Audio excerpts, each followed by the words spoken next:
Hello everyone and welcome to State of the Realm, your weekly Final Fantasy XIV podcast. I'm gonna get that audio thing fixed. On the YouTube side of things, you guys will have everything perfectly fine. Live on the Twitch side, go ahead and make fun of me. Hashtag professional. But anyway, this week we're going to take the 3-week delayed show of Eorzivia and finally find out just how much I've forgotten about 4.2 and how much Sly's gonna win by this time. But anyway, I am one of your hosts, Michael, Mr. Happy Fulverum. Of course, joining me is Slyh, aka Slythefox, aka Slyh, aka Greyfox, aka my boy Blue. How you doing, Slyh? We say this, we go through this dance. And you've won! How many times have you won in a row? I'll never forget the lightning round where you pulled the shit out of your ass and you came up with 100% correct. I changed one answer. I changed one answer because I thought like it was and it came through for you and you won that week. That was the only week in recent times where I've had a really good chance of winning and you I'm like I have beer here. I'm going straight raw dog, dude. I'm just drinking a That's not something I needed to know. But anyway, unlike last week, we are accompanied by not a kangaroo, but the actual Ethys Asher himself, who I made a point of messaging you early this morning for me, late in the evening for you. I was like, don't forget. Don't fuck it up. Don't fuck it up. Dude, I feel like we're going to have to start doing the show an hour later on weeks that Ethys is there until Daylight Savings fixes itself. No, I'm such a turkey. No, you're a kangaroo. Hey. that just really, you know what? That just really took the wind out of me. What's up, everyone? I'm sure it did. I had a feeling it was going to get you real well. It's good to have you, Ethys. Thanks, man. It's good to be here. Good. I'm glad it's good to be here. Good. And Sly's happy to see you too, right, Slyh? He doesn't look happy. Take it or leave it. Take it or leave it. Well, as it is Tuesday and as I am raiding today, I think we should probably just get the show underway. So, Ethys, do you have the usual speech ready? We do need to expedite this. I mean, I don't. I mean, we usually get it done in 2.5 hours with bullshit. We just have less. Just have less of this. I have a few less questions as well. I took. That's a good thing. Yeah, it's a good thing. It's all right. You guys will be fine. Anyway, look, I don't have a speech, but this is Eorzivia. This is wow. This is where you guys get to laugh at this misfortune of these two beautiful gentlemen as we learn lots of fun lore facts about Final Fantasy XIV, which is great. Hooray! Hooray! One of them has to wear a golden subligar. No. Didn't we come up with something new now? Yeah, the winner has to wear the bunny ears. The bunny ears? Yeah. Well, technically I said the whole upper half of the outfit and not the lower half of the outfit. So you can keep the subligar on. Yeah. Okay. All right. So what, we're going to combine the two, are we? Yeah. It just means that at some point I need to Photoshop that over Louis Swa here.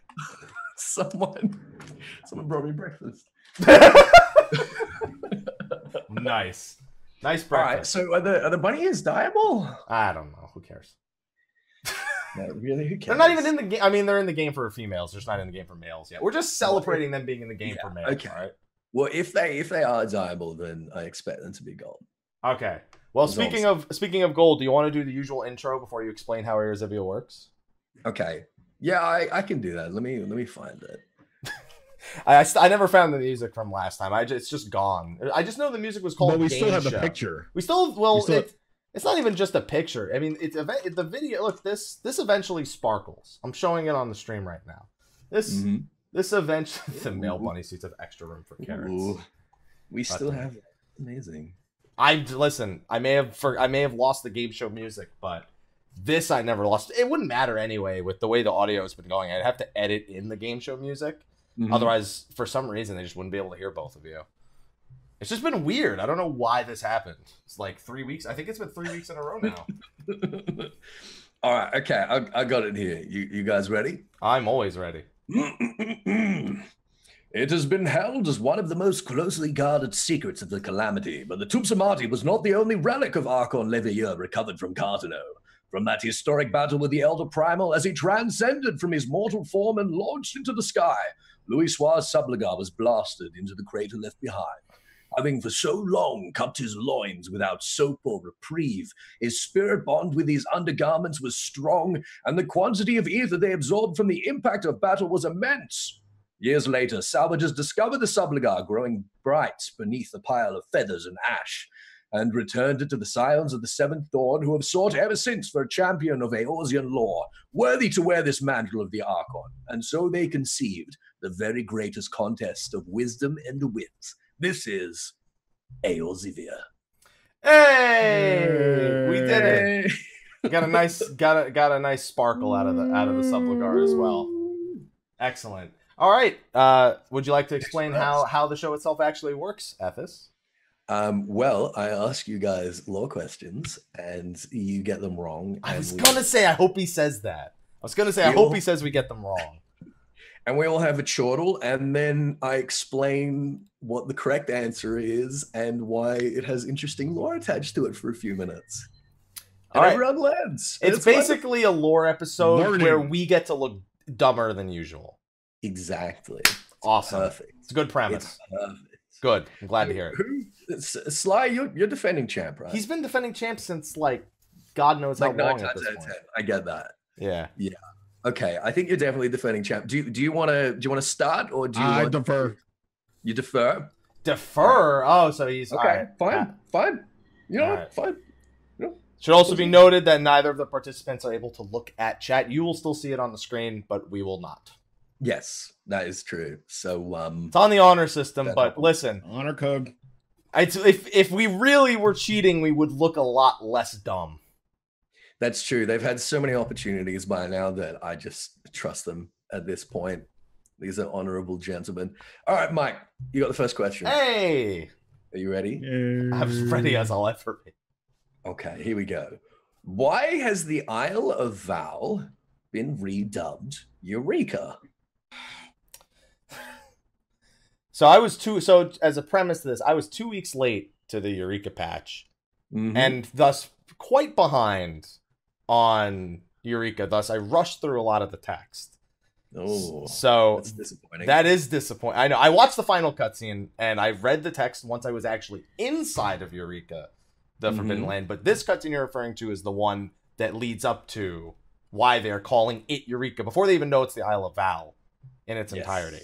So I know exactly where it takes place, because I remember the cutscene, and I did actually read the text. But I will omit the knowledge that I don't actually remember why they had called it Eureka. Okay. Well, you gonna take a guess? I would have to take a guess that because it was completely unrelated to being called the Isle of Val, I'd have to imagine it was just because they had no explanation of where the island came from, what it was. It was just a discovery that they were hoping would lead to a lot of I remember talk of like why they wanted to do expeditions on the island. Specifically, Tacharu needs to fund the Scions, and is hoping to find some stuff there, some information there that they can use. If I remember correctly, I think I'm mixing two cutscenes together actually, but all the same, that's the best I have. I mean, you established that we didn't know that it was the Isle of Val. Yeah. Until Krile got there and was like, oh shit, it is the Isle of Val. Yeah. As a matter of fact. So they had to call it something else. Yeah. So you're on the right path, but it's not even remotely close. Yeah, I mean it's close. I just why Eureka? Where does this name Eureka come from? See, just bits and pieces of that cutscene come together, and there's no definitive answer in my head other than whatever the emotion was of discovering a new island in the first place. Like Eureka. Yeah. No, not quite. I just keep seeing the emote in my head. No, I get that. Sly? That was my same line of thinking. You know, new place, new island, new quote unquote. They had to name it something. So the actual, discovery of the new island, would give it its namesake. So that was my line of thinking. I mean, that was supposed to be Archimedes, right? Who ran out of the bath. He jumped out of the bath and ran through the street naked, proclaiming, "Eureka! I've come up with a new recipe." I was thinking it. I was like, "Oh, I'm not gonna." I knew he was gonna go in there. I was like, "I'm not gonna ruin this historical fact with this meme," and then you did it. Yeah. Oh man. Feels so yeah, no, I understand that sentiment. So neither of you guys are really sure why you. All right. No. Give us the truth. So Eureka was the name of an underground Allegan labyrinth where they sort of a legend where they kept all these weapons hidden. May or may not be the labyrinth of the ancients, may or may not be something else. But basically, the first expedition, when they landed on the island, they got their ass handed to them by the monsters there, and they were like, "Oh damn!" So they knew that it wasn't the Allegan Eureka, but they thought that it was like an appropriate name. It's basically calling the place like. It's basically a reference to its namesake from Final Fantasy III. Yeah. Okay. Yeah. And also its potential relation to Labyrinth of the Ancients. Got it. Mm-hmm. Okay. So there's that. Okay. All right. Slyh, question for you. All right. This is another 4.2 question. Good. This is in association to the Four Lords. Meh. What conditions must an animal reach before it can be considered an auspice? I think I know one or two of these. I think I know at least one condition. An auspice. Mm-hmm. What conditions must they reach? They were small. There's a very specific condition. They were. The only thing I can think of is that they're tiny. Like they're just, minion-sized animals. That's the only thing I can think of. Well, they're just regular-sized animals, aren't they? I mean, they're not minion-sized. They're just the size of the animal that they are. Mm-hmm. We've just never seen those animals naturally in the wild. Yeah. Only as minions. It's just the size of a tiger. Yeah. And the cat is just the size of a fat cat. Yeah, like when I think of Sinri, I think of big ass thick Sinri, thick cat. Not fat little fat cat. Not little fat cat. Got it. No. Little fat cat. Credit to remembering the name of that was good. Yeah. Very good. I mean, they're easy. Sinri. Oh yeah, but you know a lot of them. Yeah, you know a lot of them from. He's a filthy weeb. Yeah, I was gonna say Persona, but yeah, we'll go with that. SMT, yeah, SMT, yeah, or SMT, I guess. Exactly. So what was the original question about the auspices? What are the conditions to? Yeah, what's the condition that an animal has to reach before it can be considered an auspice? There's one very particular, very specific condition. One specific. So it's not just any animal can be an auspice. It's not that they're just born auspices. I'll give you 10 seconds. I don't know. They have to live. Yeah, they have to live a long time. I don't know. Okay, how long? God damn. A specific number? Yes. I know the number. Fuck you. Oh. I'm just putting the pressure on. 500 years.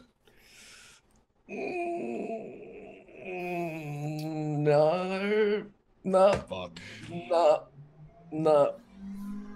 Well, I hope I remember the number. 1,000 years. Yes, 1,000 years. It was. I actually, oh my God. I thought the answer was. I thought it was more than just living 1,000 years. I thought there was. I remember the speech there, but I thought there was more to it than just 1,000 years. So what happens is, well, my hypothesis anyway is the soul of a creature, of a person, of whatever it is, in the Final Fantasy XIV universe is made up of anima, right? Yeah. The longer you live, your anima sort of slowly grows. And for animals, it gets to the point at 1,000 years where not only are they like intelligent, can they speak, do they have like magical proficiencies, but as they put it, they start to attain a sort of measure of divinity. And what happens is the Four Lords have decided that this 1,000 years is the point at which they will sort of seek these animals out when they get to that age, and they'll sort of invite them into their secret club of auspicity. Secret club of auspicity. Got it. That's the canon name of that now. Yes. So that's a point for Mike. That's what I was looking for. 1,000 years. Good. Don't get too disappointed. All right, Mike, this question's for you. How was it? Oh, it was great. Eastern. Oh, it was good. Yeah, it was good. I'm glad. That's really good, man. I was wondering. How is it that the Far Eastern hero Tenzin was able to communicate with beasts? Wasn't it his echo? Yeah. He had the echo, and he had the blessing of light. Yeah. So what? How does that explain an ability to communicate with beasts? Well, he wasn't communicating with just beasts. Was he communicating with the auspices, or were they not? Or were they too young to be auspices at the time? I don't remember. That may or may not be the case. Okay. So I wasn't sure if it was relevant to the answer. He had to echo the blessing of light. Mm-hmm. I mean, I'm assuming it has to do with the way he used this echo. I don't recall. No, not so much. I mean, it's simply a quality of the echo, isn't it? That we can understand everyone and everything. Yeah, that's why we see through the words and we understand what people are meaning to say. We understand their intentions. We can speak to dragons. We can speak to people of languages that we've never heard before. Yeah. Basically, animals like Byakko, who have gotten to the point where they're old enough to have intelligible sort of thoughts. Yeah. He was able to communicate with them. Yeah, I figured that's all it was. Collected them around him. Yeah. All right. That seems all right. Good. Yeah, I was like, we can talk to them. So it's the same thing. It has to be the same thing. All right, Sly. What? What is the difference between the Four Lords and a more common auspice? What makes them special, the Four Lords? There's a fairly specific, I guess, metaphysical difference. Metaphysical. Yeah. It's not just a case of they're the bosses, so they call themselves the Four Lords. It's like there's something more to it than that. Why they're more powerful, why they're more special.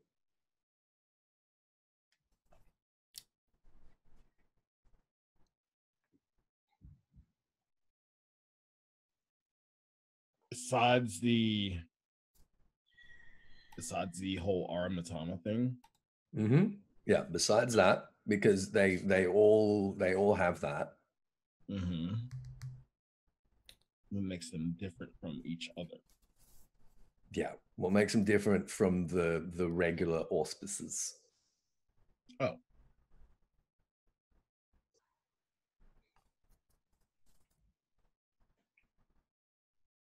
There's two reasons, but there's one in particular that I'm looking for. Weren't they guardians of specific locations like north, south, east, and west?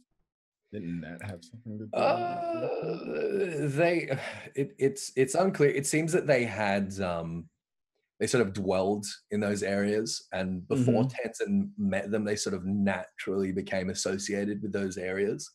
But no, that's not quite what I'm looking for. All right. They're part of the legend Xizhang. That's where they get that origin from. Yes. Chinese myth. Yes. Is that your answer, Sly? Is that his answer? Is it my turn?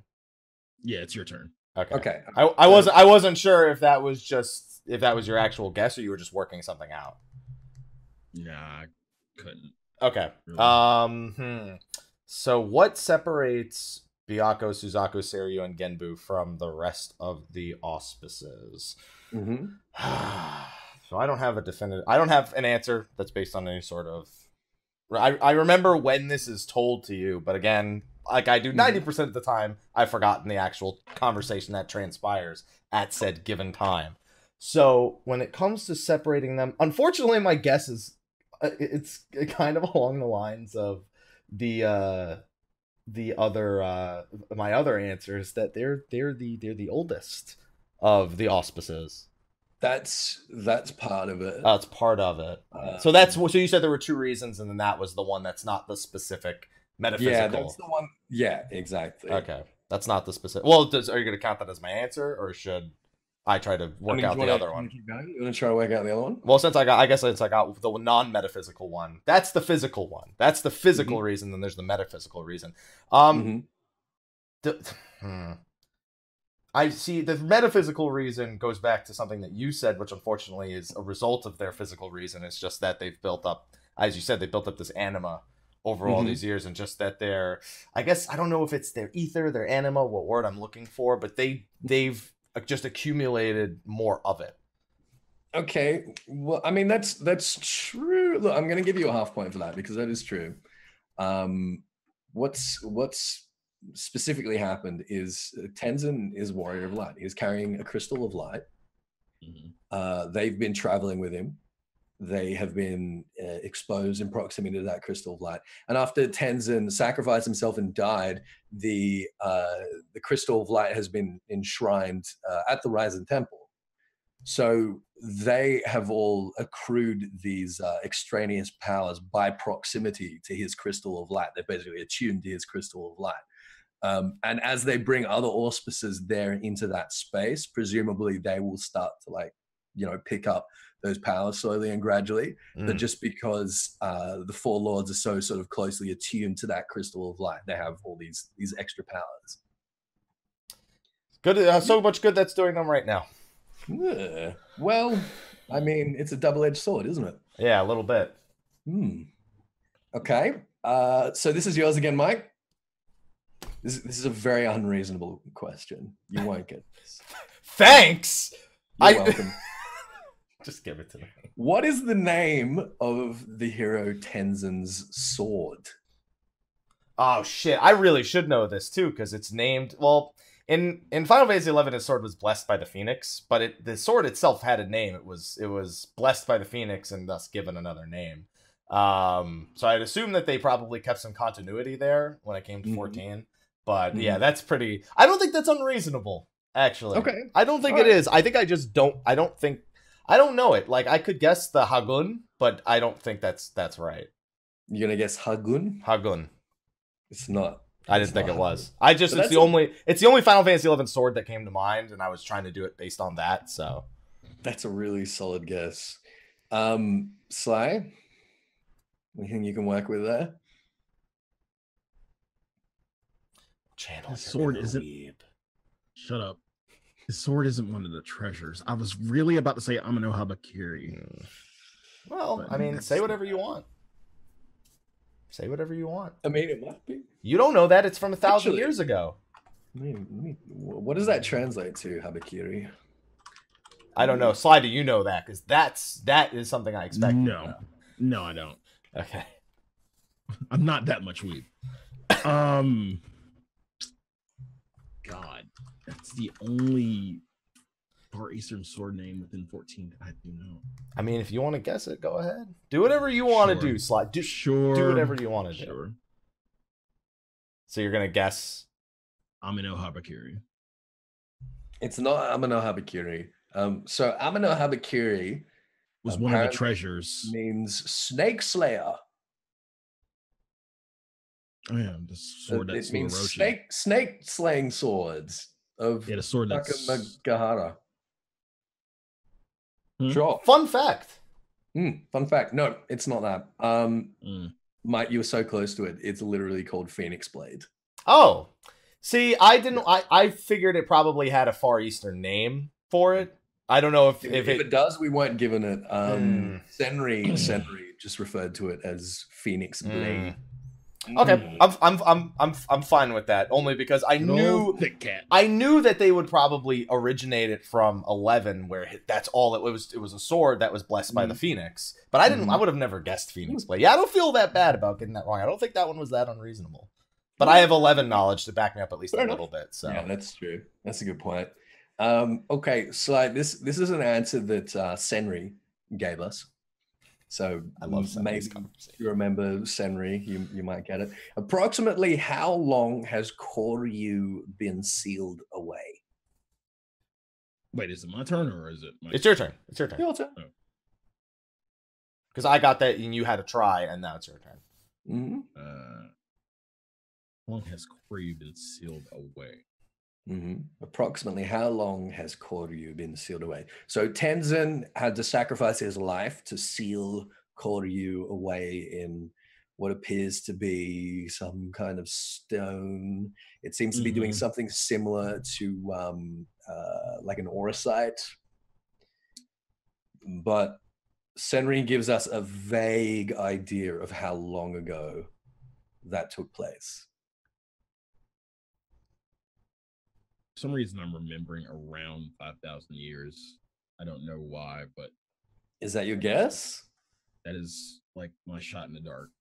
I'll give you that, because Senri says several millennia, give or take. See, I remembered several millennia. I was gonna guess just 3. Like, I don't know where several stands, but yeah, that's... Yeah. So this is a pretty, like, this is pretty incredible, because that's either shortly after Alleg or before Alleg. Yeah. Which is crazy, because we've never heard or seen anything of a history that is older than or sort of analogous to the age of Alleg. Yeah. So it's a very, very, very long time. The Four Lords are older than the Allegan Empire. Yeah, because they were already auspices by that point. So yeah, which is insane.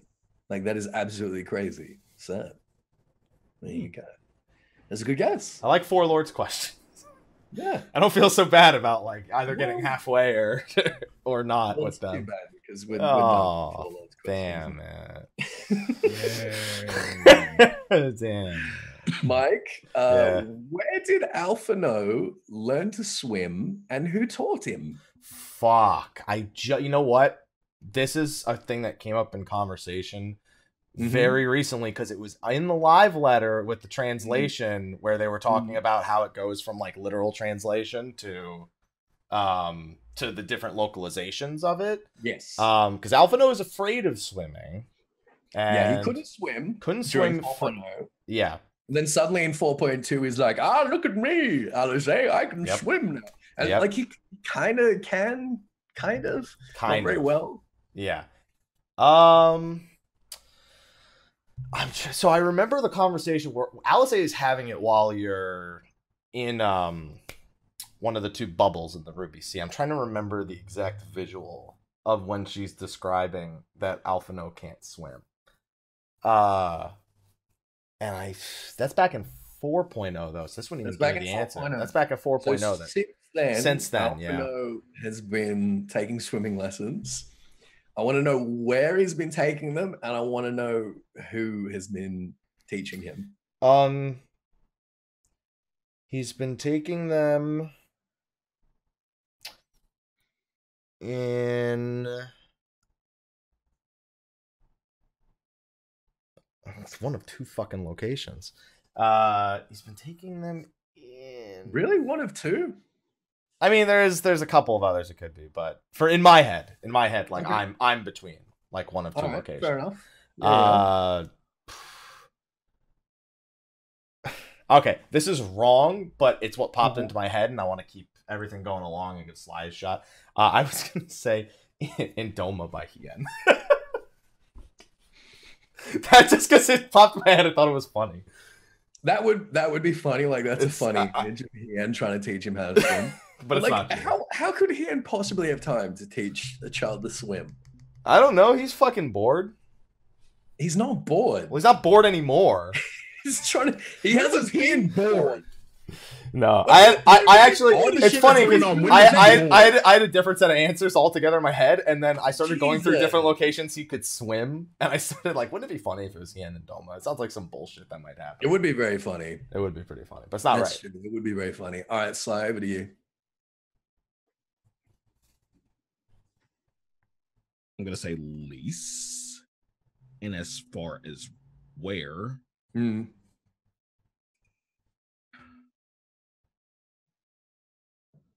just gonna say, let's say close to the Ruby Sea. Is that your guess? Okay, so I have 2 questions as to the rationale here. Firstly, why would Hien not have time but Lys would? That's what I was thinking. And secondly, why would Lys be anywhere near the Ruby Sea since 4.0? Can I take a for fun guess that doesn't get me points? Even if I'm right? Why not? Kugane and Tataru. Again, because I thought it was funny. All right, let's work this out. Where are the easiest places to swim? Pools. Okay. What's the Ruby Sea? What's the easiest water to swim in? A pond, like a lake, because there's no current. In real life, what? Pool. Okay. A pool. I mean, that's another way. In what water are you most buoyant? Saltwater. Yes. So water with very, very high salinity. The locks? See, Yes. I was like, I would never want to swim in that kind of water, so I pushed my brain like to the east. You wouldn't want to, but that's I mean, that's simply true. That in salt water you are incredibly buoyant compared to fresh water, and it's much easier to learn to swim. Okay, so in the locks, and who might have taught him? There's a little bit of a hard one, but it's someone with a bit more free time.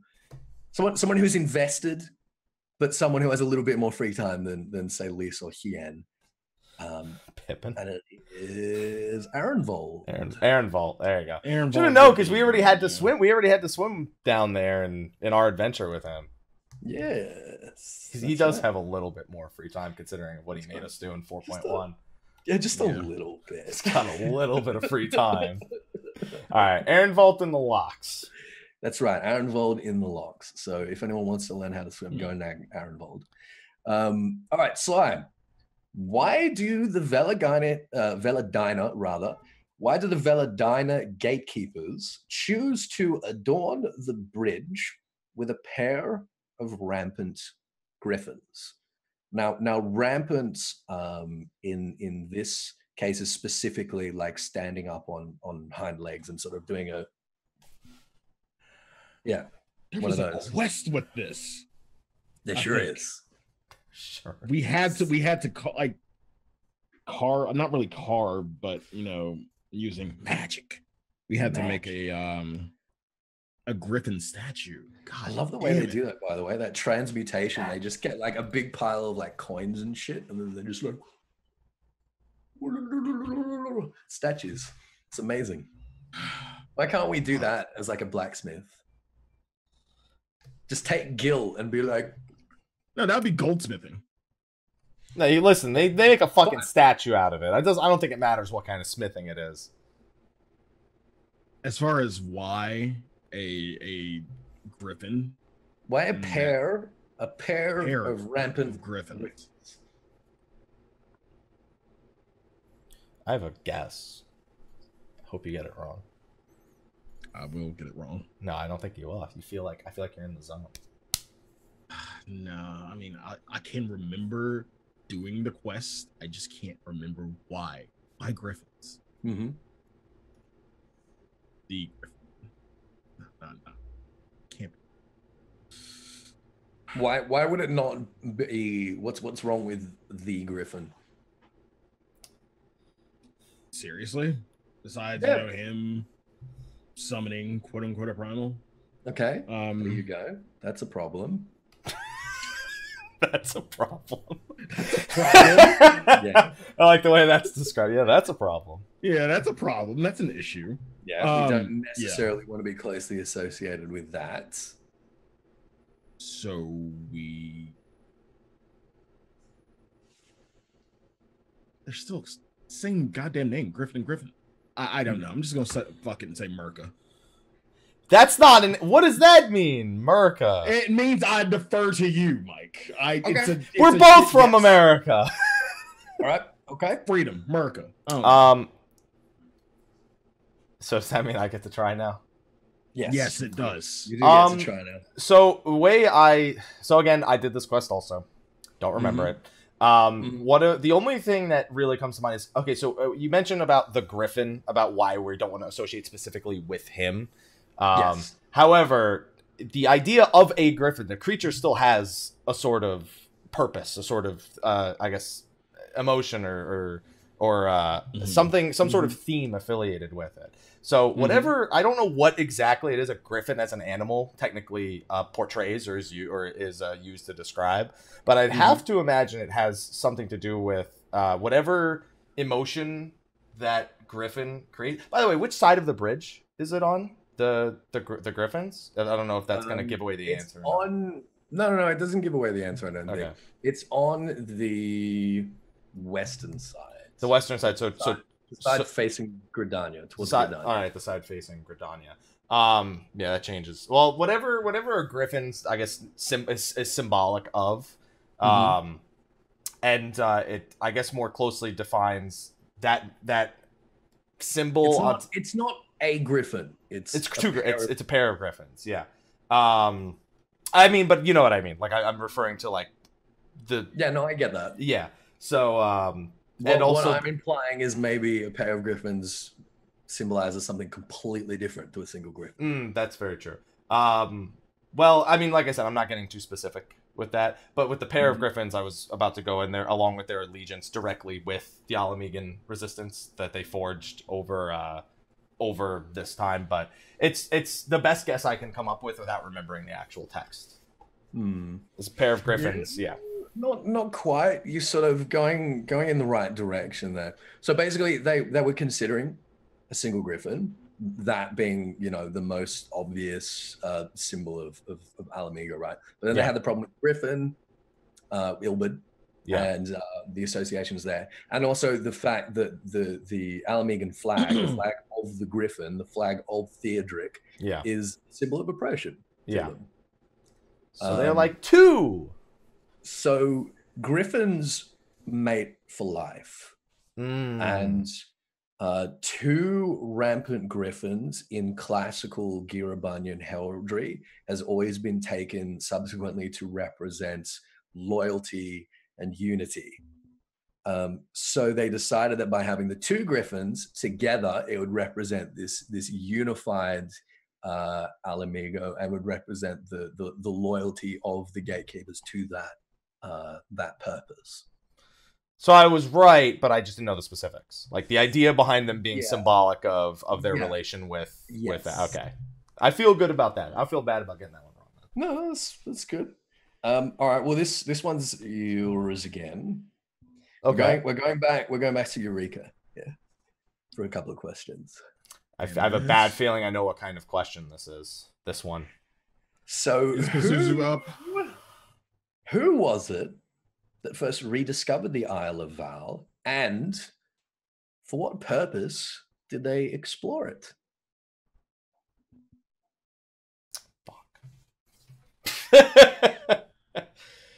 Fuck. These are, again, literally the first quest or two. It's when they tell you this. I remember when every time, because I remember everything except the answer. So I'm between two people here, and unfortunately one of them I've forgotten their name. So it's not, well, obviously it's not Kryl. It's not what's her face, Kryl's friend. Can't remember her fucking name, or his name. That's a dude. Yeah, that's a dude. I always forget. That's a dude. That's a dude. He's a dude. She's a dude. That's a man, baby. But it was what's his face? Fuck. Old mate. What happened? Old mate. Whatever. That's what we'd say. Okay. Or old mate instead of dude. What's their name? I know it's on the tip of my tongue. I could describe who I want to refer to. Okay. But I was gonna say I keep wanting to just say Hancock, but that's not Hancock. He is part of the greater, fucking. Oh dear. Yeah, Telegiata Legi, whatever the fuck. Telegiata Legi. He's been dead. He's been dead. Dead. Yeah, he's quite dead. What's his name? See, that's what I'm saying. I can't remember the fucking names right now. It's the pressure. Oh dear. But it's that company. It's that. It's that company. It seems like I'm right, and the fact that I can't remember the name is killing me right there. That's rough, man. What do you think, Slyh? When you say rediscover, Well, it was the Isle of Val. Yeah, I mean, it was the Isle of Val that disappeared and reappeared over there, and someone was sailing around the glass ocean, was like, what the fuck, there's an island here? That's not supposed to be there.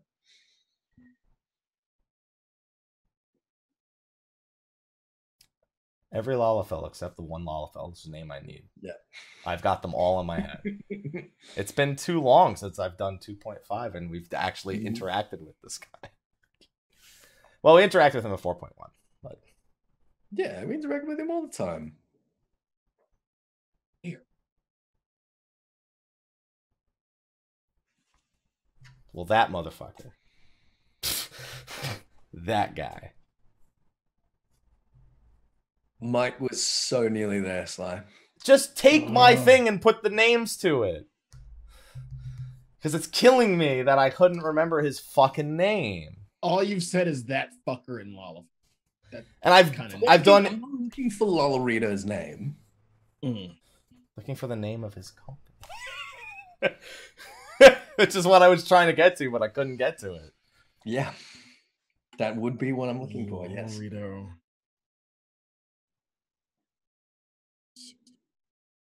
Oh, well, I remembered one of the names. For no points, I'll guess if he doesn't get it. Go ahead, because I'm at a loss.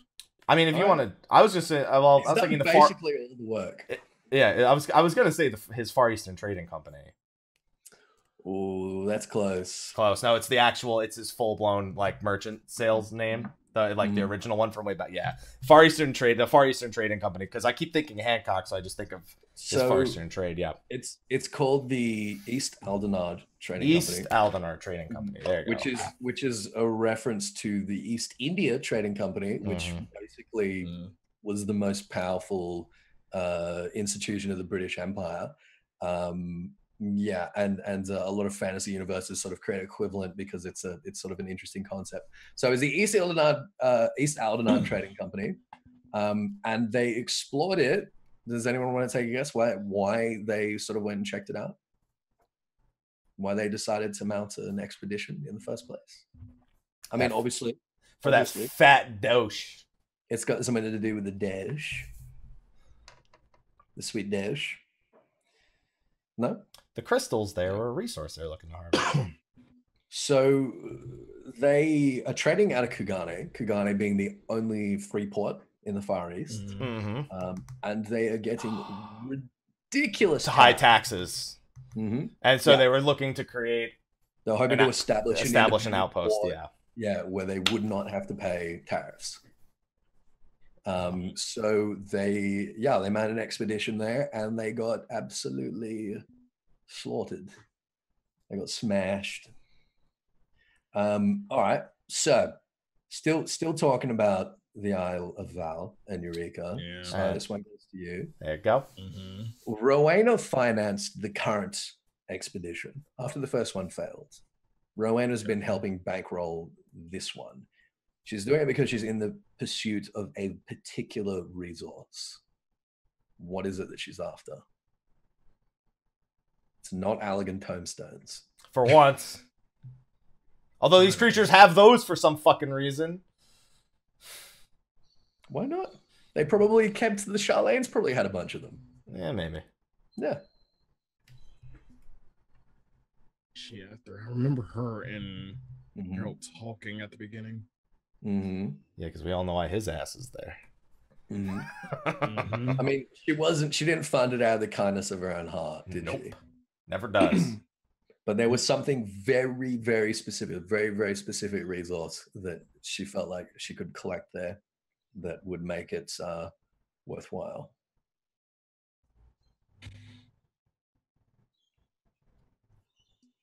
Not the Magus.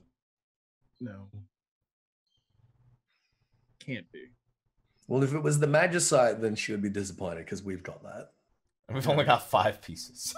I don't know. I have no clue. God damn it. I don't know. He doesn't know. You want to try anything at all? Anything, Sly? Don't even want to take a shot?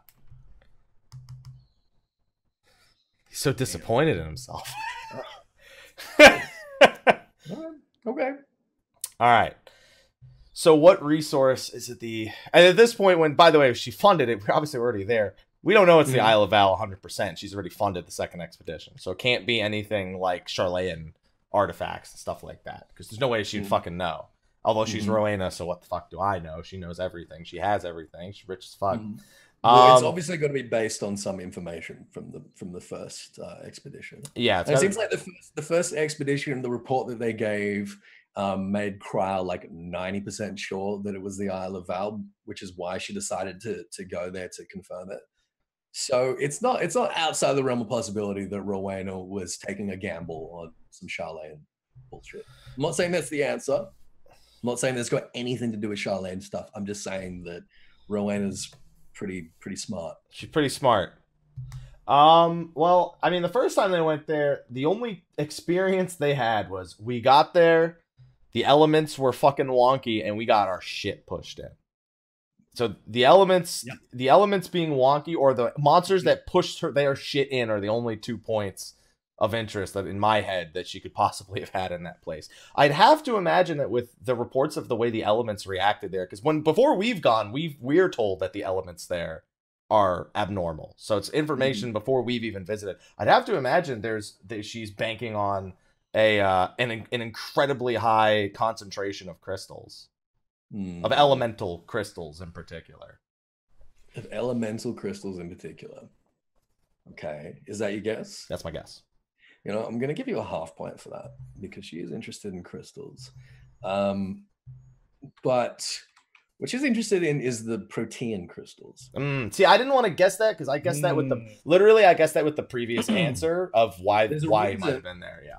Well, I mean, you can sort of think about it in like mechanical terms. Is Geralt is there working off her debt, working for her, and the resource that he is accepting in exchange for his services is the protean crystals. That's what we're trading for. That's what Rowena is getting out of it. See, I figured there was no way that she knew about those yet because it sounded like they didn't kill a single fucking bad guy while they were. And I would never trust they'd get a chain 30. Yeah, they could have found them just on the ground. They get them via other means. We have to kill tons of shit to get them. Yeah, exactly. So the implication of these protean crystals, protean basically is a synonym for malleable, versatile, adaptable. Basically, these are crystals that can take on any elemental state, like quite easily. They are probably as a result of like whatever's happened to the islands, that they can sort of switch from like one elemental extreme to another. So they're very kind of strange and valuable sorts of ethereal crystals, which can be basically like re-aspected to whatever they need to be. So they're incredibly valuable.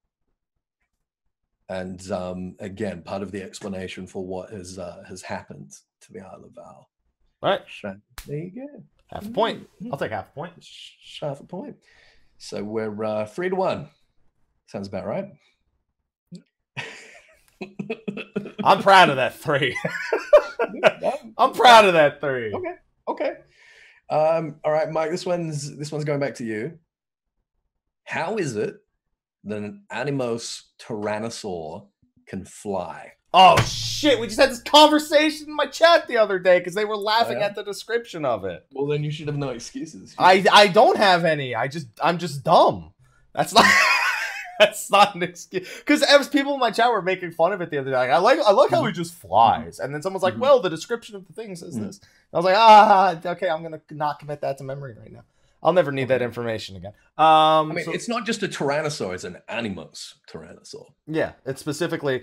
So what I remember is that the Tyrannosaur has been on the island for so long, specifically in Animos, that he's become wind aspected, and thus can fly. That's pretty much it.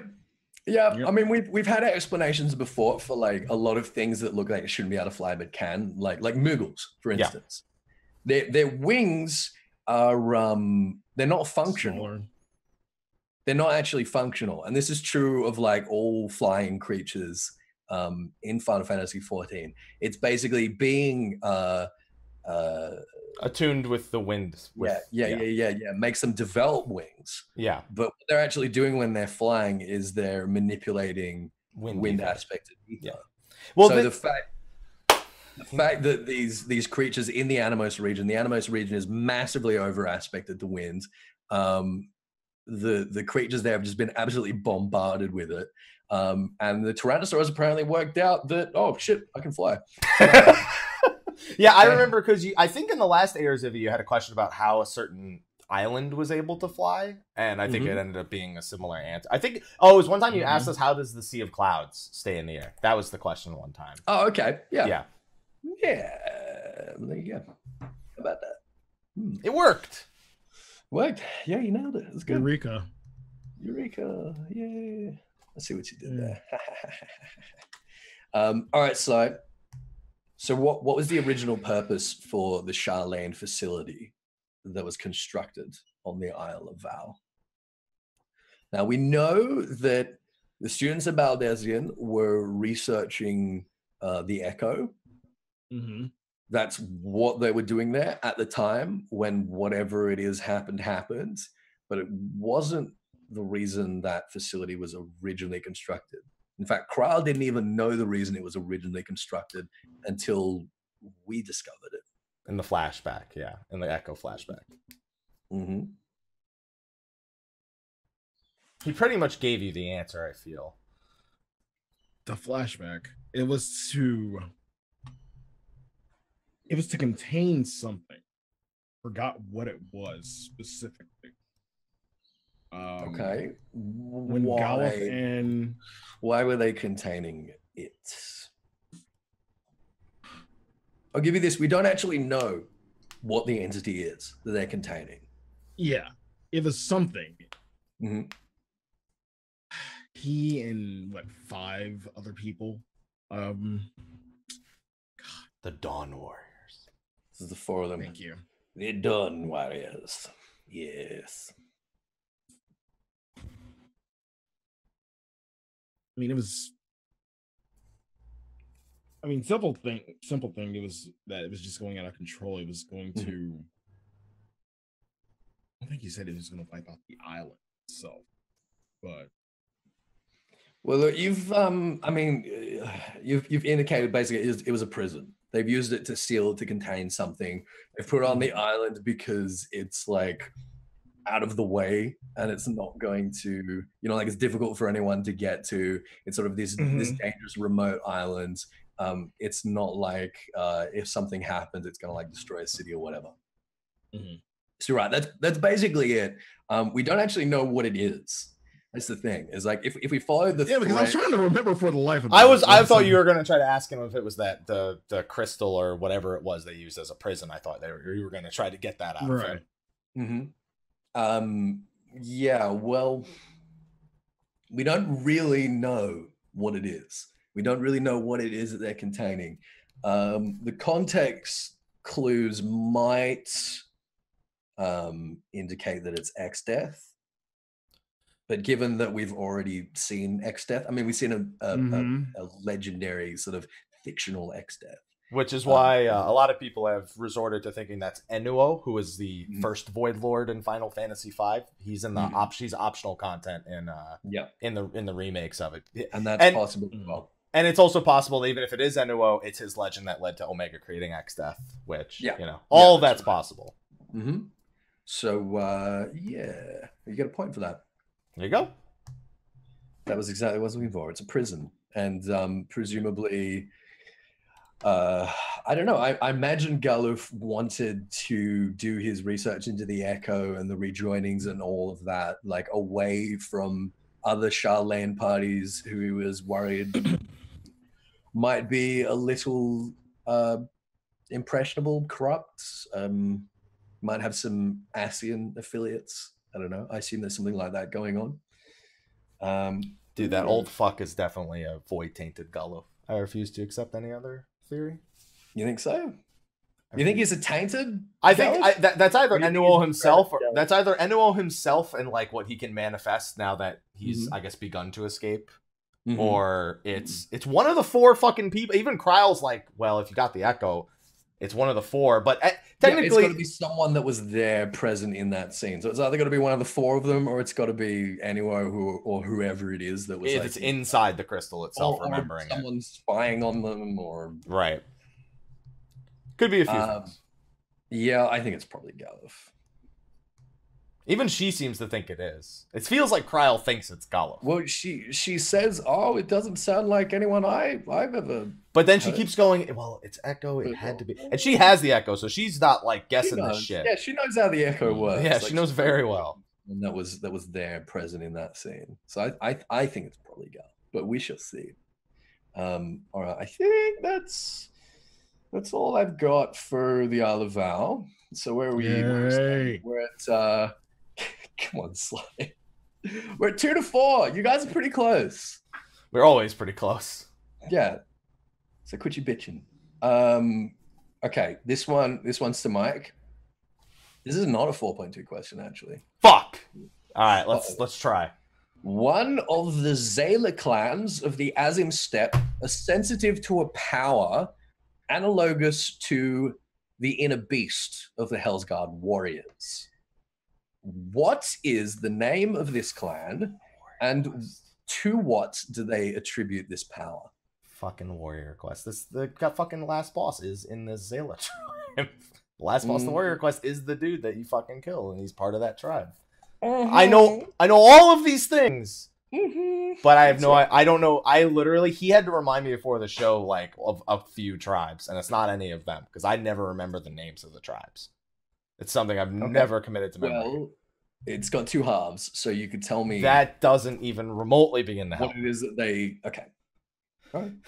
Well, okay, so it was what's their name, which I can't get. The other half was to what do they attribute this power? So the warriors call it the inner beast. These guys call it something else. They think it comes from somewhere else. They think it comes from one of their deities. I mean, if I'm gonna guess that, I'm gonna guess fucking either Nama or whatever his fucking name is. I'm gonna go with Nama. Okay, not quite. If we were giving quarter points, I would give you a quarter point for that. Then get the half point. Then get the half point, Slyh, because now you should know what the half point is. I don't know. Why did I guess Nama? That was dumb. Is it the Thurl? It's not the Thurl. Damn it. But that's not where the half point that you should be able to get is. Like, he kind of gave away when he said quarter point. What the Azim. Nope. Not Azim. No? Nope. Oh, no. I can't even tell you the tribe. I'm just gonna go ahead and say that.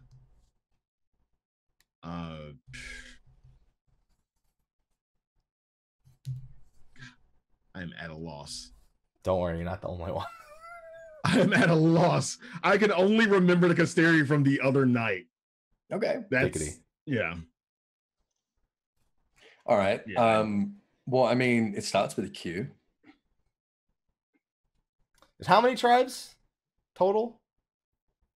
Like 50 something. Yeah. Many. 51. Yeah, Mm-hmm. I think it sort of varies a lot because there's constantly like new tribes breaking off, and there's old tribes that are being like overtaken by other tribes and being like integrated, and so it's kind of hard to keep track. Except, yeah, there's like 50 or 70, or there's lots and lots, and probably more than we know of. All right, so the tribe is called the Querel. Okay. Querel. I've never heard this. And what they describe this inner beast as is the will of Karash. Yeah, it was a deity. Now, Karash is a Mongolian deity. It's a god of darkness, which draws this line between the inner beast of the warriors and the darkness of the Dark Knights basically being like metonyms for the same thing, the same power that they're drawing on, that they just have like different ways of, explaining, of rationalizing, of representing, right? Right. So this is another way that it's represented. It's called the Will of Kalash. And the Carol think that it's this sort of, scourge that is, the result of this dark god, whereas they've got a small offshoot who think that it's a blessing. And that guy is the last boss of the warrior. Yeah, and they're basically trying to kill the Carol and other tribes. At least I could identify the source. Yeah. I know where I don't know it from.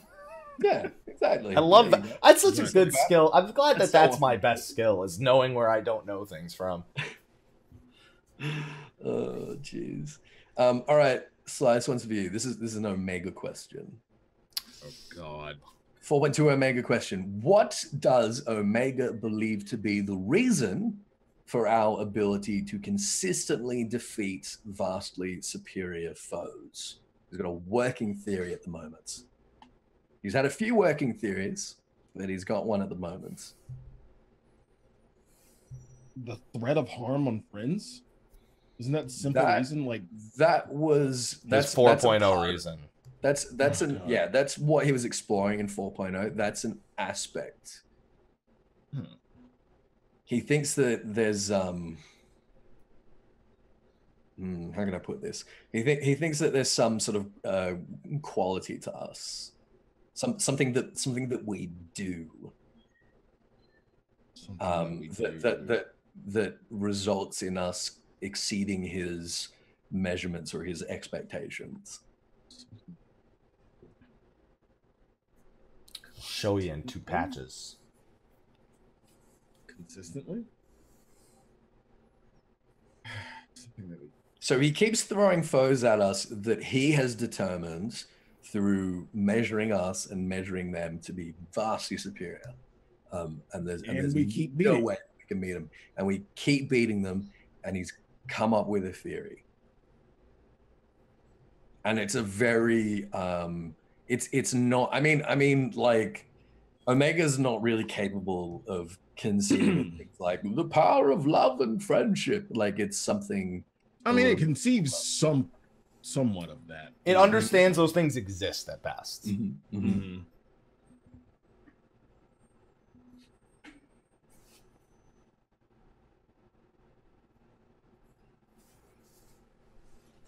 gonna take a shot. I've got to guess.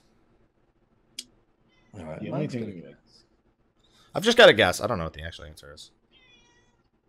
Yeah, I don't have anything. Nothing. Nothing. We got a fat cat. Yeah, that's not the thing that he uses, though. You should try. All right. What do you think, Mike? You want to take a guess? Desperation. The only reason why I'm landing on that is just because. So after we finished beating Kefka, get out of here.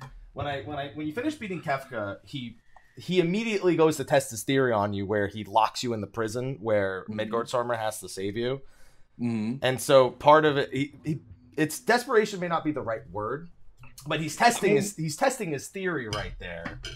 Desperation is what he thinks is a way to force us to reveal our true capability. Yeah, because he thinks that we're going to break out of that prison on our own and fuck him up. Pretty much. It's not the fact that we are desperate that he thinks. So it's like an actual human quality, not a human emotion. Yeah, there's something to us. I don't know. It's hard for me to say more than that without just like giving it away. Well, no, I mean I get what you're saying. You're saying it's a quality. I mean that's it. There's what more is there to really say? You're just narrowing it down to quality. Seems like it's like he hates himself right now. It's it's an intense need to help others. I mean that is an aspect of it. I'm gonna throw it back to Slyh, so I'm gonna give you another chance because you really seem like. I was remembering the scene with Midgårdstormr, and it just fucking escaped me. The text just escaped me. I had the text line by line. and it just went out one in. God, this fucking sucks. Go ahead and tell me. All right, okay. I'm gonna feel so stupid. So you guys are kind of feeling your way around it. He basically thinks that we subconsciously limit our energy output in order to basically not die.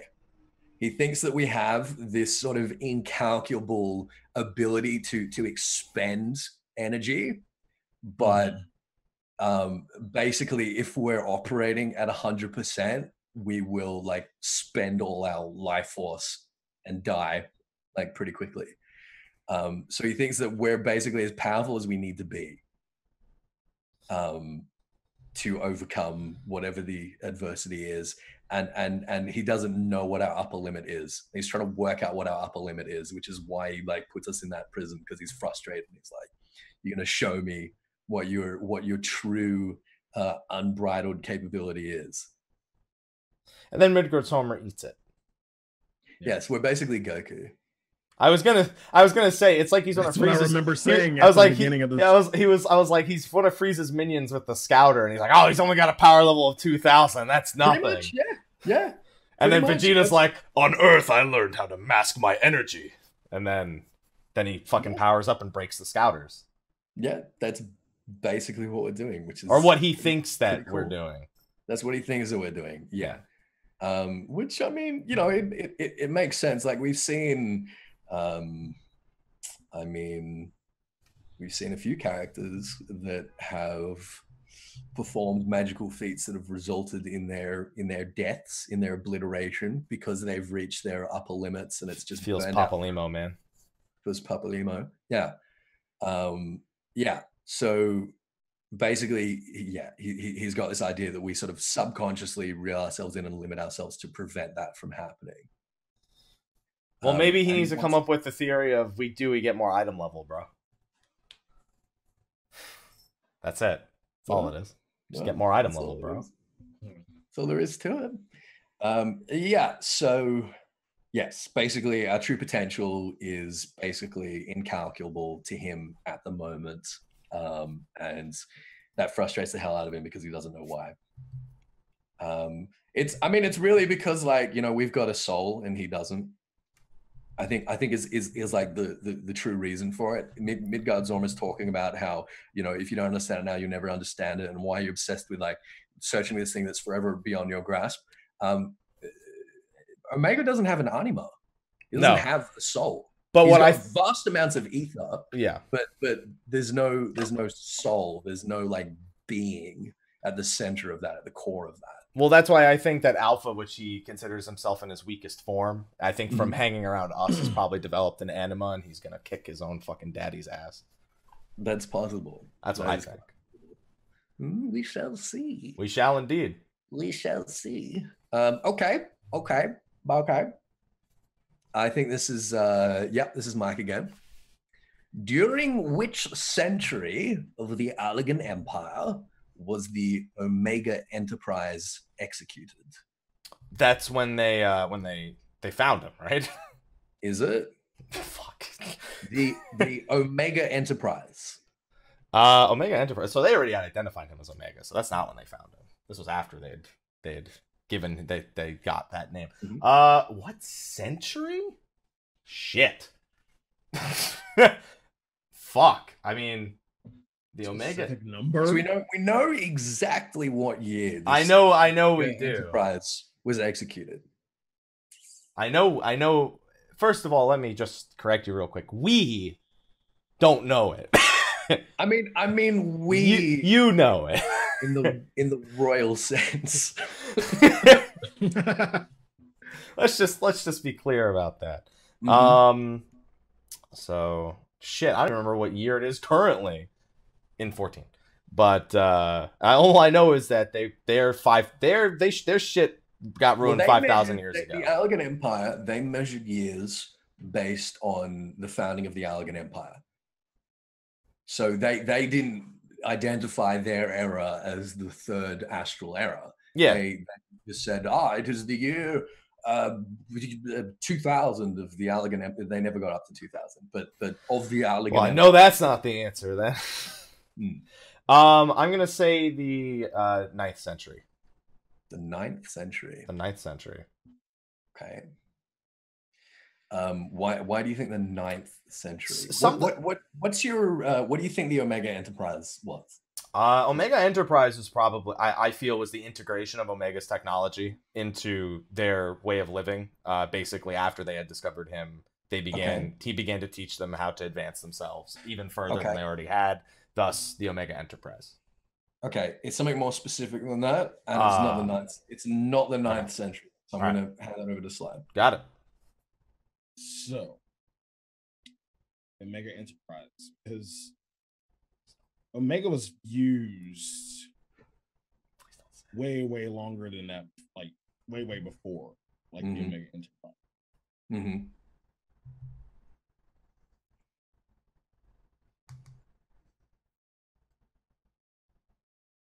Specific year. I don't need the specific year. I just need the century, and it will help you if you can identify for us what the Omega Enterprise is. I don't know what century, but I think I just figured out what the Omega Enterprise is. If he doesn't get it, no. I'm just gonna say the thing that led me to thinking this is something I pulled from not 4.2. Mm-hmm. Well, I can tell you. I can't tell you the century. Mm-hmm. I can tell you that this was definitely after the calamity. Maybe. I love definitely maybes. Definitely maybe. I'm sorry, after what calamity? Yeah.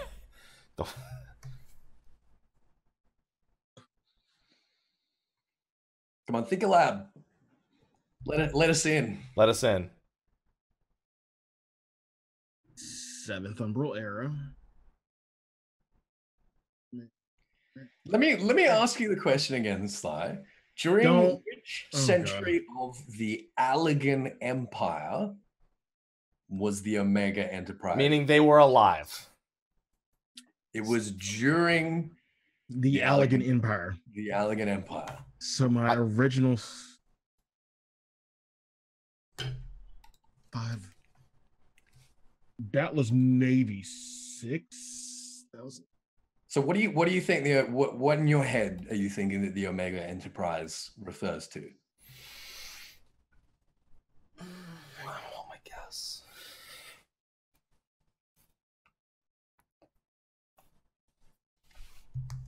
Wasn't Omega originally used by Zonde? No, that can't be right. No. I just want to say 5. I just want to say 5 or 6,000 years ago, but I don't know a specific year. I can't nail it down. I'm sorry. All right. Okay. Can I take a guess on the Omega Enterprise again? Yeah. Omega Enterprise is when they tried to recreate Omega. It's what led to the creation of Ultimate Weapon. That's not a bad guess, but it's not that. Okay. It's not that either. Okay. All right. So let's I guess go back to the beginning for Omega. So Omega came to Hydaelyn trying to follow Midgard-Zorma, crash landed, and basically scanning the planet, realized Midgard-Zorma wasn't there anymore, not physically anyway. So set to sort of repairing itself.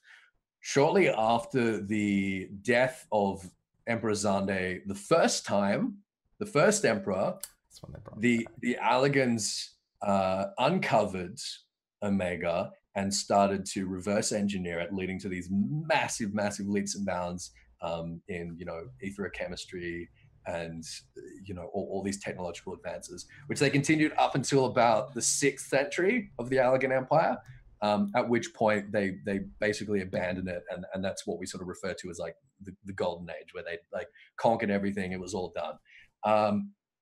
Then Aemon comes along, looks at the state of the Allagan Empire and being so decadent and goes, "Oh, this is bullshit. I'm going to resurrect Zonde and we're going to go back to conquering." So he does that. They start the Mericidian campaign. They kill Bahamut. Bahamut is resummoned as a primal. And then they notice a signal being emitted from Omega. For the first time, Omega has identified a target that it thinks is worth tracking down. So the Omega Enterprise was the operation of activating Omega, allowing it to go and take out Bahamut, and then trying to put it back into stasis, which was apparently an incredibly difficult detrimental process. So the Omega Enterprise was when they fully reactivated Omega, let it out of stasis to go and attack Bahamut. So that's what the Omega Enterprise was. I actually thought that originally when I wanted to guess, and then when you said the thing about if you know what it was, it'll help. And then for some reason my brain switched to Ultima, because that's when I was like, please don't say it, please don't say it. That's what I was referring to. Is that? But I was like, no, I don't think that's it. Well, I mean, all the stuff with Ultima and like the proto Ultima weapons was basically all the ones that we fought in the Fractal Continuum, like all those different proto Ultima and the Ultima prototypes. They were like made by reverse engineering parts of Omega, and like the thing that was missing was the heart of Sabik. Yeah, that's which the presumably La Habrea gave to them, right? And that's how they took like a lot of other primals. Okay, so when was the Meracidian campaign? Meracidian campaign. Well, I mean, if 600 a month said fuck that, then 700.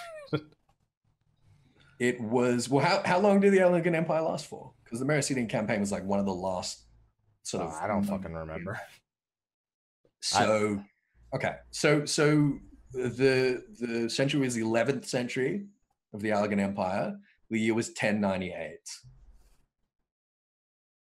There you go. There you go. And that's all in the logs.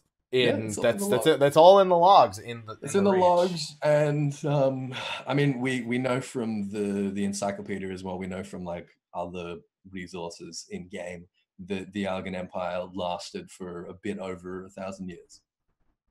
How you feeling there, Sly? Fuck me up, fam. All right, Sly, I got a question for you about Asahi. Yeah, I love that beer. Yay! It's all right. It's okay. No, it's kind of shit. It's all right. All right, Slyh, to which imperial faction does Asahi Sas Brutus claim to belong? That's the first part. There's a faction that he claims to belong to and claims to represent. I want to know what that faction is. I want to know who they oppose and for what purpose do they oppose them. If you can remember these names. Yeah, exactly. Yeah, we just talked about this. Holy fuck. God bless you if you remember the names. I'm going to make an executive decision here and say that this question is worth 2 points. He trusts that you remember the names, in other words, so he can get it back to me. If you give me the names. One of the names. Relationship. One of the names was the Optimatus. That was one of them.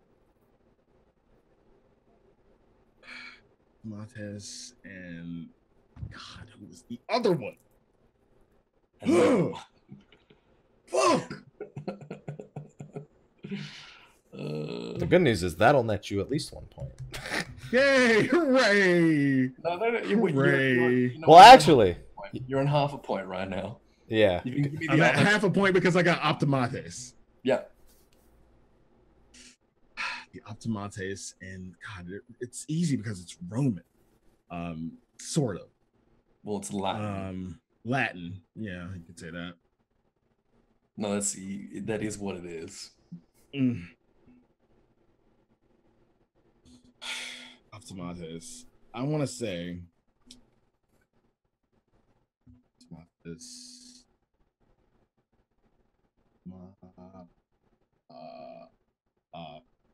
Populars.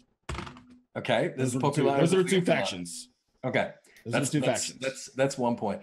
To which one of those does Asahi claim that he belongs? I want to say it was the Optimatus, but he is no. Which one does he say? Not which one is he actually? Which one does he actually belongs to? Claim to belong to.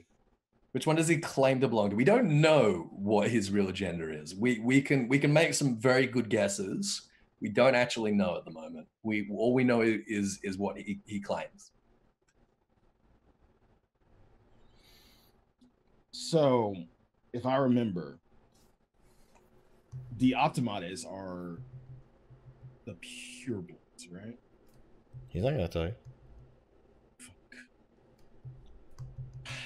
Okay. I want to say that he says that he is part of the Popularized, but he's really a part of the Optimates. Okay, well, we don't know what he's a part of. We don't. But you think that he claims to be a part of the Populares. Okay. Yes. So what's the relationship between the two? And why is he claiming to represent the Populares? What's that all about? I can't remember exactly what the Populares represented, Mm-hmm. but I know that like the Populares were. I don't want to. It sounds stupid to call them like the general public instead of purebloods, but that's what I really want to call them in this example. But we think is really a pureblood. That's okay. I'm gonna give you a point, and I'm gonna toss it over to Mike. Well, on the point. all right. Well, so he just guessed Populares, so I'm just gonna go with the other one. But you also want me to explain what they stand for. The Optimates. Yeah. So okay, Asahi is claiming to be of the Populares. Yeah, but why? Establish that. Yeah. I want to know why. I want to know what the relationship between the two is. I want to know what they stand for. Well, it's a civil war going on. It's not a civil war. It's two different factions, but we think it'll evolve into so like they're making it seem like the amount of civil unrest it's creating is quite high. So the Optimates, the ones that he claims to oppose, they're very much for what the old what's his face is the recently deceased Garlean Emperor, his envisionment on the expedition and conquering all the land. Solace's goal of basically colonizing all of the land and ruling under one. They're about conquer and expansion, whereas the one he represents are not about. They're just not about that. They're about taking care of the empire itself. Or the pure bloods in the whole and those from the homeland.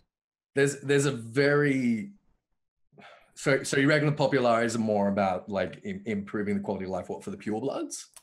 Yeah, and specifically I know that they want to. I remember they want to quell primals is one thing. That's the whole reason that he even comes is to make a deal about quelling primals.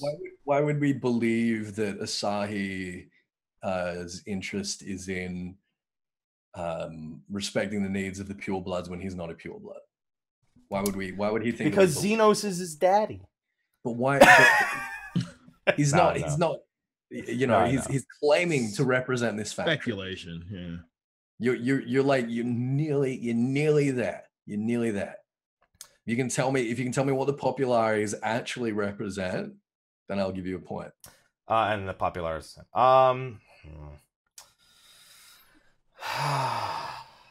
It's tough. All right, well, because he shows up, he wants to create peace with us. Or he wants to make a deal with us to basically keep quelling primals. He wants us to keep doing that shit. He says we have a common enemy in that he speaks for them. And so I'm gonna obviously he also came with his own goals with getting his sister back and all this other shit with Xenos, but of eliminating the primal threat. That's the only other thing I can math out of that conversation that you have with him. Can I just ask if it's simpler than that? Yeah, it's much simpler than that. Well, then I don't have it. Can I? They're all about getting rid of the primals. They're about doing it in different ways. Can I guess points at this point? The Empire traditionally has this sort of irony of by creating primals. Yeah, so the Opulares, the Opulares believes in doing it but through expedition and conquering, whereas the Populares believe in doing it via other means, I guess specifically in the means of working with the people and creating peace. Like they want to stop primals by It's not their main goal. So the point. Okay, so Garlemald in general, like they're about defeating primals. Like that's a given. There's not like you don't need sort of different parties for that goal. The Populares is specifically a reaction to the treatment of basically non-pure bloods, and they're campaigning for the improvement of the quality of life of the provincials, basically. The idea being that the way that the pure blood Garlands treat their conquered nations causes primals to be causes what is just not good. Like causes primals is one thing, but just in general is like really shitty. Whereas the Populares, that's the Populares. Whereas the Optimanes are more like the pure blood Garlands. They want to keep going about the way that they're doing. They have the sort of superiority complex, and they want to like bring the whole world to heel. So he claims to be representing this sort of reformist faction, which wants to make peace and wants to like get along with everyone else. And it's like, hey, so long as you guys aren't making primals or whatever, we'll let you be. Like it's cool. Everything's fine. So he's claiming to represent them, and he's claiming to be vying for basically an alliance with the Domans. On the provision that we are being very careful with the Kojin. Yep. That he hires. And we all know where that is going, don't we? Yep. We're about to have a new one, theoretically. Okay, so that's 1 point for Slyh. Mike, you were nearly there, but yeah, I know. Not quite. This one's for you, however. Okay. Why? Well, this is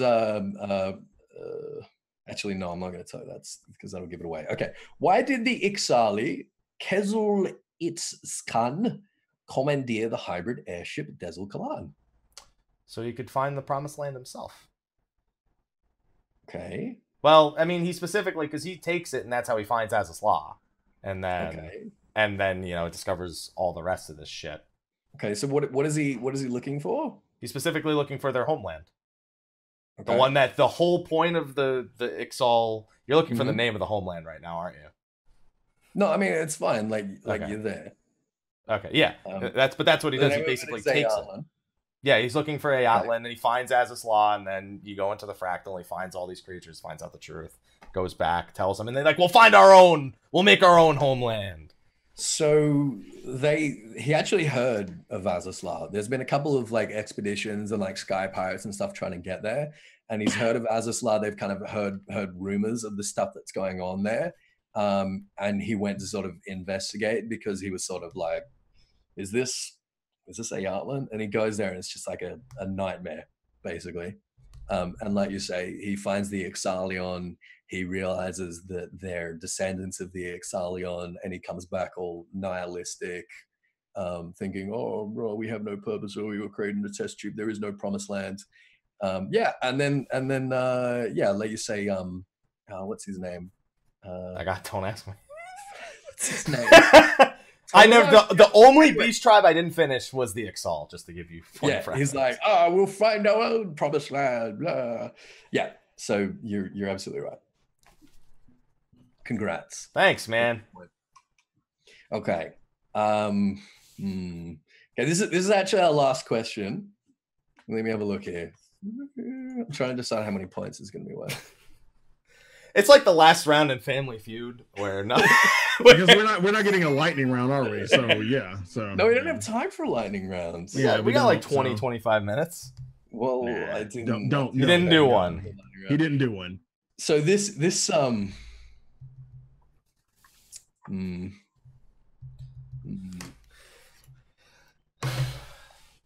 Just say it. Whoever bets this question right wins, because that's the math you're doing right now. Yeah, that's basically what you're doing, but it can be like worth like half points or shit, and we can probably be tied or some shit like that. I'll tell you what. Okay. This is worth 1 point, but okay, I'm gonna give it to Slyh, and you can earn extra points by impressing me with associated knowledge. The more details, extra credit. Yeah, extra credit. The more details you give me, the more points. Like you have an opportunity here, all right, to really just blow me away. Okay. Okay. How's that sound? Does that sound good? No, not in the slightest. Wow, way to not be appreciative, you fuck. Fantastic. You're welcome. Awesome. Where and when did Asahi first meet Xenos Yegalvis? Before, I can tell you this, it was before Xenos went and killed Hien's father. It was on the battlefield in Doma. I can't remember the specific time, but Asahi was about to be killed by a group of ninjas and samurai. That's all I remember about the cutscene. Can't remember the names. There's a villain. Okay, so when was it? This was before Xenos went to pretty much kill Hien's father. This is when he actually discovered. You're asking me shit. I don't. Come on, man. This right now. I'm upset. Why? Why the fuck are you upset? Because his name is a very easy to remember name. All right, we don't know the name of Hien's father. That's fine. What was the event? What was going on there? Why was Asahi in trouble? And why was Xenos there? Why was Xenos there? Yeah, what was happening there? Like, what was going on? I mean, I think Asahi was part of a regiment, and then his regiment just got pinned by villagers. I don't remember the specific details. Yeah, but why was there a regiment there, and why were they getting messed up by villagers?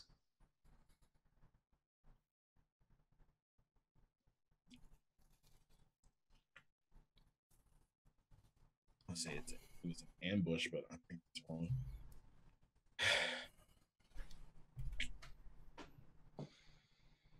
You're asking for specific times and names. I can't give you bullshit.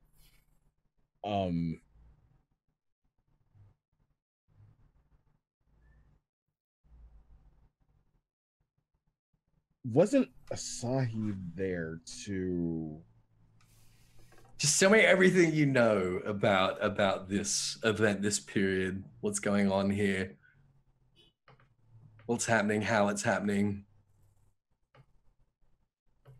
Wasn't there as a peace officer? He was more. Wasn't he trying to get him to surrender at one point? Yeah, I mean, he was trying to get him to surrender at one point. Trying to lead me to.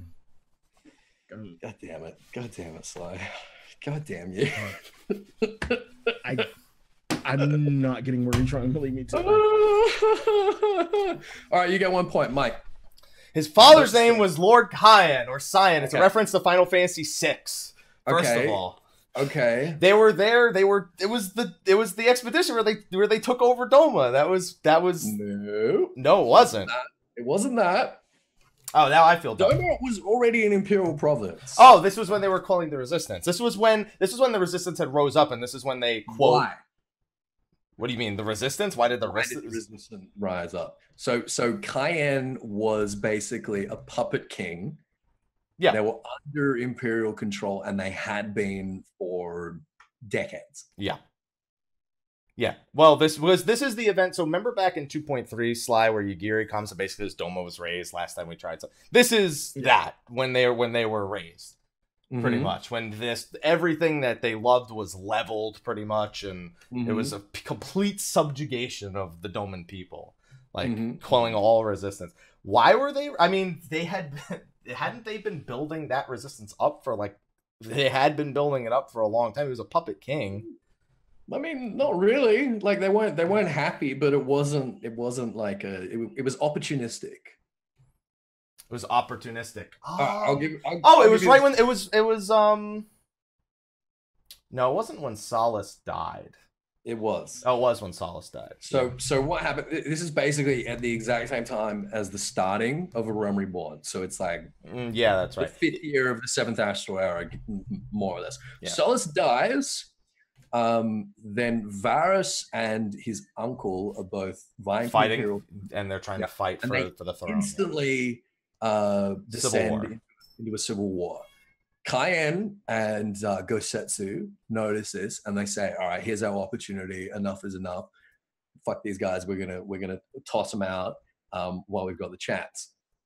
And they basically succeed until Xenos shows up, having been very, very recently subjected to these experiments which have given him the resonance, and single-handedly wins. kills pretty much everyone in Doma, including Cayenne. Defeats Hien, while Yugiri and a handful of survivors managed to escape and head off for Eorzivia. Now, Asahi, like you say, Asahi is part of the occupation of Doma. And when the rebels rise up, they basically smashed the occupying force, and his life was saved when Xenos showed up and just like absolutely slaughtered the guys that were about to kill Asahi. Yeah, because he was wasn't Asahi basically like I guess not exactly like he was a traitor. No, but that's what I'm saying. Like he was viewed by his people the same way Fordola's parents were as traitors. Yeah, exactly the same. Yeah, because that's all they're yelling. You traitor! That's all they're yelling at him before they get murdered. And he's basically making the same sorts of points as as Fordola makes, is that no, that's not how we win. How we win is by subjugating ourselves. Yeah, basically by just creating this sort of equal, lasting. Like the only way to peace is to stop fighting. Period. Like regardless of subjugation. Is to frustrate them. Yeah, pretty much. And fall in line and yeah. This is their way of life. Don't fight it anymore. Yeah. So yeah, after that moment, he basically becomes the head of the Xenos fan club. Still is. Still is. Even if he has to get on his knees to tell me because I'm a Lalafell. I love that scene. I saw that scene. Like it's funny because as an Ellison, he like comes up to me and he's like threatening me like this. It's like, not to mention your Ellison has a hell of a mug on him. Thanks, bro. Yeah, it's not quite as intimidating, but when you play as a Lalafell, it's kind of like it's a little bit more confronting, I guess. It's good. It's good. So doesn't matter that I didn't get any points because he didn't get enough, I'm assuming. Well, nope. Do you guys know what the score Congratulations. Wouldn't it be Congratulations, Mike. 5-4? Yep, it's 5-4. That's actually like probably the closest it's been. No, he beat me by 0.3 the one time, remember? The meme? Like I said, in a while. It's the closest it's been in a while. There you go. It's because we didn't have the lightning. Like I was waiting for the lightning round because I'm assuming if we had more time, one of the lightning rounds probably would have been name all the auspices, for example. Like that was something that I figured Slyh would probably be pretty good at. Yeah, I actually was considering that. I was gonna do a lightning round. Damn it! Name at least 6 auspices. Not including the 4 lords. Not including the 4 lords, because that's like easy. No, including the 4 lords. I mean, but then that's 4 of them, and the other, and then the other. That's already more than given. Yeah, I'm just saying. I had a feeling that was going to be a lightning round. Yeah. Yes, it was going to be, and that would have been your lightning round, Mike. It wouldn't have even been mine. But then he would have seen how frustrated you were, and he would have given you the chance.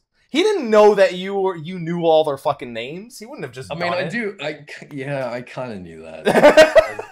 So I was a giant weeb. That's sure. Fuck you, giant filthy weeb. All right, I get to wear the belt then. Well, congratulations! Yay. I did it.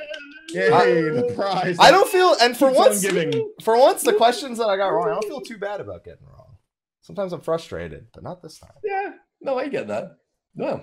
I didn't even intentionally try to tank this time, like I said I would. Neither did I. I'm as prepared, if not less prepared, than I was 3 weeks ago when I said let's delay it. Well, again, I really did my best this time to make them pretty much all 4.2 questions. I also see you left Hildebrand out of it. I did. Good, because I know that neither of you have done it, have you? Right. It's really good. I've heard. I keep telling myself I'm going to sit down and do it, and I just keep not. I'm going to do it this week. I promise I'm doing it this week. It'll take you 2 hours to do it on stream. People will have a great time. Take me 2 whole hours? That's the longest Hildebrand match we've had in ages. Come on. No, it's like 45 minutes. Have you done any of the Stormblood? Yeah. I only haven't done 4.25. Yeah, then it'll take you like half an hour. Yeah, I only haven't done 4.25. I mean, that's still kind of like long for Hildebrand. No, that's about right. 45 minutes is normally what I expect from Hildebrand. Meh. Hey, we're getting more, so I have to do it before 4.35, you know? Right. I gotta do it. That's Eorzivia, ladies and gentlemen. We made pretty good time. Ethys, thank you. Congratulations. You're gonna hear. I need to tell you a story about. You tell me a story. I gotta tell you a story about that at some point. I got Okay. I got a funny story regarding the fast clapping that I did right there. Okay. Well, thank you for waking up 2 hours earlier. Thank you for reminding me to wake up 2 hours earlier. I actually only reminded you about an hour. You remembered the other hour on your own. I did. There you go. All by myself. I'm so proud of you. Thank you. Sly, it was good competition. It was close. Meh. It was close. Sly, It really wasn't supposed to be close, honestly. Can you like pretend to be enthusiastic just for like 2 minutes? Jesus Christ. There it is. Yay. Sly feels good.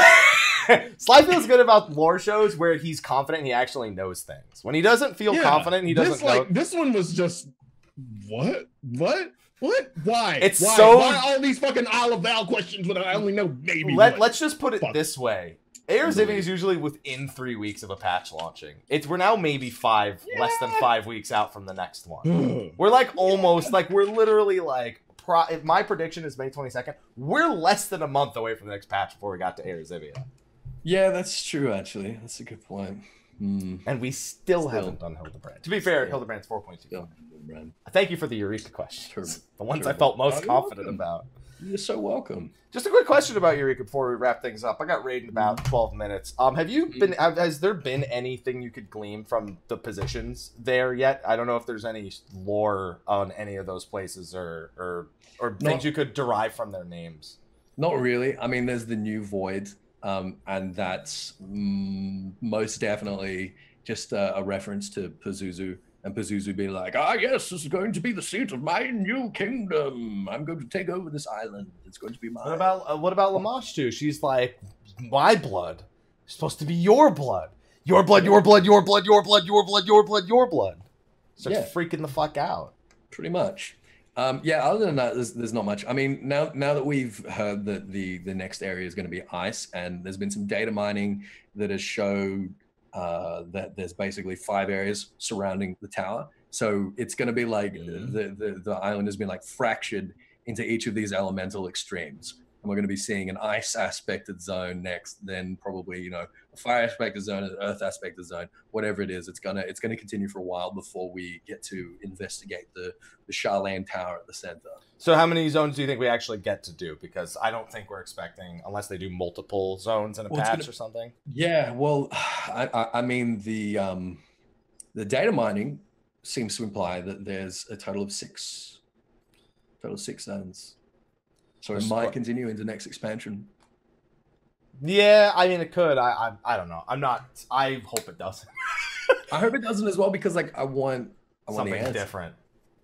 I just don't want. You just can't. For me, you can't. Like some people say, Omega can stretch to the next expansion. I'm like, yeah, but how do you sell a new expansion to who's? By the way, the same big bad raid boss is still the same thing. I think it's implying that there is a possibility that we'll go to 4.7. I'm entertaining that idea now.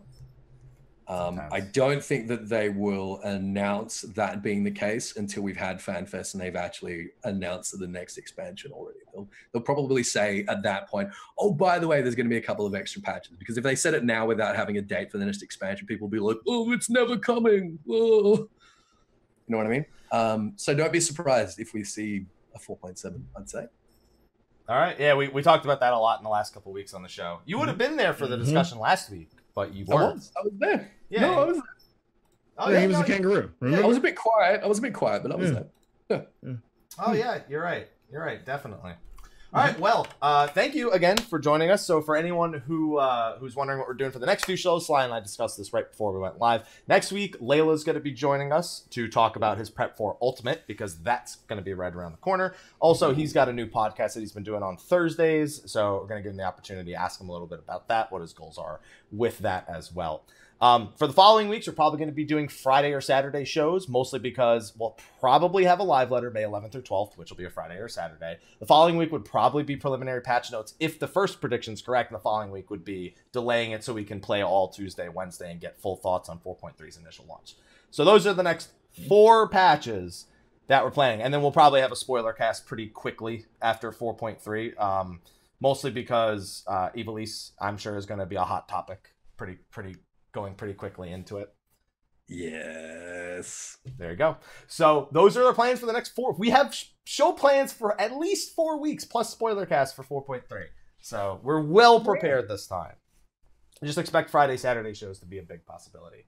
So I'm going to let you guys sign off first. Then I'll thank our sponsors. And then I'm going to go raid. So Ethys, why don't you tell them where they... Oh, wait, hold on. You could start, but hold on. Your appearance from last week is still the one that... There we go. No, that's good. That's perfect. That's perfect. I'm Ethys. Ethys is me. My Twitter is not Ethys FFXIV. It's Ethys Asher. Change it? Yeah, like a long time ago. I just saw that and noticed it. So you can find me on Twitter at Ethys Asher. You can find me on YouTube at Ethys Asher. Twitch.tv/Ethys Asher. I stream most nights for several hours. And Instagram, Facebook, all the places. Ethys Asher. I'm a nerd. I do law stuff. When did you change that? Because I've had this as you forever. Yeah, I know. I don't know, like 6 months ago, 7 months, 9 months ago. Well, wow. Tell me. I'm easy to find. You just Google Ethys. There's only one Ethys. Yeah, I guess so. Don't be an asshole, cat. All right. Yeah, cat. Thanks, guys. Sly. Yes. It's your turn. Oh. I keep thinking this is fucking Eorzivia again. And he's about to ask me a question. You can find me at twitch.tv/Slyh, aka.Greyfox. You can find me on Instagram at Slyh, aka Greyfox07. You can find me on Twitter at Slythefox. You can find me on YouTube, youtube.com/thevelvetroom. Yes, Senna, I am working on SMT videos. Please be patient. Still script writing. A lot of shit coming down the pipeline for March. March is just jam-packed for all of us here. He's saying from March, guys, not for March. From March. For May. Okay, never mind. I was trying to save him, and he actually did fuck it up. Okay. Yeah, I did. Yeah, okay. So yeah, Happy can tell you a little bit more about that because he's probably got a full schedule too. So Happy, where can everybody find you? What are you doing? All the things. Yeah, I just got back from Vancouver at KuboCon. It was a lot of fun. You can find me, Mr. Happy 1227, Twitter, Twitch, Facebook, YouTube, Instagram. May coming up is our 4 years of being partnered on Twitch. May 23rd is the official day, and as such, May is going to be chock full of events. One thing is Dauntless has a closed beta with a character reset and introducing of their Ever game. They have their open beta on May 24th. I got accepted into the Maple Story 2 closed beta, so we'll take some shits and giggles at that. Bless Online goes into its closed beta next month. Obviously, we're expecting patch 4.3. And I feel like there's some other stuff. There's probably a Monster Hunter patch in there as well that they haven't told us about just yet, and some other stuff. I know Dark Souls also comes out on the 25th. The Dark Souls R comes out on the 25th. So it's gonna be a pretty busy month. Plus, I have some other stuff like Jackbox games planned for me really regretting that decision immediatally, which is pretty much the norm. Why would you do that to yourself? Because I trust that my subs are paying $5 a month to not get permanently banned. But and they're the only ones invited. not no randos. But that's what the plan is looking like for next month. I'll have a full schedule and what the different benefits and giveaway things will be throughout that month. So be sure to stay tuned for that. But before we can wrap up the show, we do have one last thing to do. We have to thank our sponsors, which is the normal thing to do. Sponsors have been helping combat #demonetized for quite some time now. Oddly enough, I hadn't gotten demonetization in quite some time until last week, where Mondays with Mr. Happy was the first video I've officially seen be demonetized in quite a long time. Even though I get a lot of emails that lets me know, well, this video is now monetized. I don't know if they just do it formally now. I don't know what the hell the plan is, but you guys have been supporting it for months, especially with recent hardships. It's been great to see the support over on that platform. So first, let's thank our patron of light. I did not record Mary's voice for this, so I'm not even going to try to do it anymore because his. Well, we have Ethys. Ethys. I understand that Ethys is Mary and Mary is Ethys, but it doesn't. He doesn't have a voice changer, so even if they are the same. That's true. You can do a godlike voice. Kind of a mixer. Yeah, but it's not the same. You know what I mean? Like, you know what I mean? Oh, you're so fucking picky. It's not the same. I'm not gonna let him embarrass himself. It's fine.